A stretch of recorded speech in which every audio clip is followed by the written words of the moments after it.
Eto na, 'yan. Ito ang gusto ko at sinasabi ko na matagal ng panahon. Itaas sa sahod ng mga kasambahay sa Kuwait. Hindi lang 'yun, alam mo maganda pang ginagawa at gagawin ngayon ng DMW pati ng mga agency. From 2-year contract gagawin nilang 1 year. Oh, putik na 'yan ano, shit na. Anyway, what is the reason? Bakit ako natutuwa na gawin na lang na 1 year ang kontrata ng mga kasambahay kaysa naman gawin natin 2 years? Kasi ang sekta ng mga kasambahay is napaka-vulnerable. Nagbabago utak, ugali ng employer. Kahit nga tayo, 'di ba? Tayo mga Pilipino nagbabago din ugali. Makukulong ka na about 2 years sa bahay ng amo mo na ang ugali hindi mo na matiis.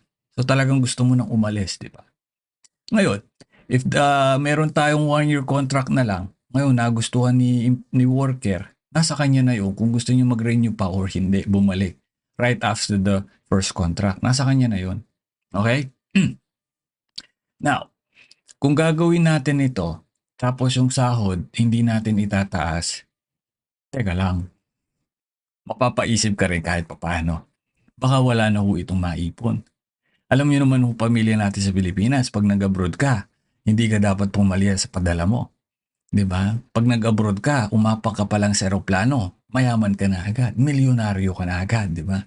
Ngayon, maganda dito, 1 year contract tas itaas ang sahod. Bakit gusto ko nang itaas ang sahod ng mga kasambahay?